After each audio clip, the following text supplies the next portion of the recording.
Okay, we're gonna do a quick video on how to do an AIS delete for your 2019 through present Honda CRF 450 RL or L dual sport bikes. As you know, the emissions can hinder some performance and cause some issues. The AIS in this case causes chugging in the lower gears, like first and second gear, and removing it makes a world of difference, and it helps out so much. So the first thing you're going to want to do is remove your seat. Boom, get that out of there. Remove your right front panel after the seat, get that out of there. Then you're going to be exposed to the radiator, and you can see that the radiator has this attached to it, and with this attached to it, this hose will be run through the back of the frame down to there where you see that hanging out. That's where that hose goes into.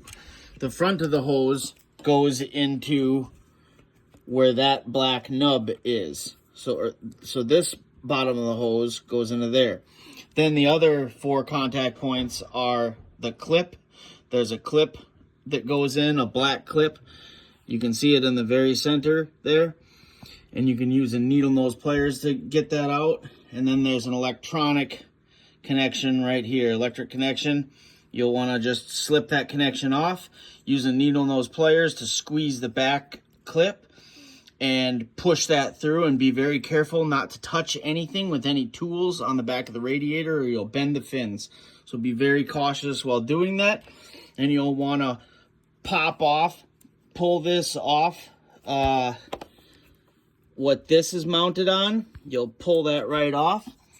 And then you'll go ahead and come over here and pull this hose off what that vacuum cap is mounted on. And you'll have it all done. You remove these 2 8mm bolts, and then you can slowly pull this through and pull this out. Boom. Then you got your AIS. She's right there. You're halfway home. You will need some vacuum caps. This is the same type of modification as a Graves block-off plate, but instead of a block-off plate, you're using 2 1/2-inch vacuum caps and 2 zip ties. So it's quite a bit cheaper. Instead of paying $40, $30, you pay $1. So anyhow, you go ahead and take your 1/2-inch vacuum cap, slide it down, and take a hose clamp or a zip tie and crank it in, crank it tight. Do the same exact thing over here where it goes into the air box. Slide a 1/2-inch vacuum cap on and put a zip tie on it, crank it tight.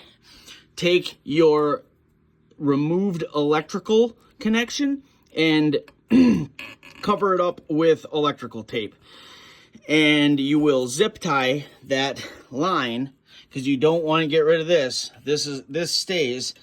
You'll zip tie this line to the other hose behind it, and I even did up here too to keep it out of the way. Looks like my dog wants in. Come on in. So, after that, you are done. That is all there is to it. Your AIS has been deleted, and you will have instant throttle response, and it will help you out so much. Come here, buddy. Come here, buddy. Say hi to everybody. Come on, yeah, yeah. Oh, yeah, smell them. Smell. So, anyhow, you all done, and you got yourself a bike with an AIS removed. And I hope you can follow this and replicate what I showed you easily. And if you have any questions, just let me know. Hope it helps, and have fun. Stay safe.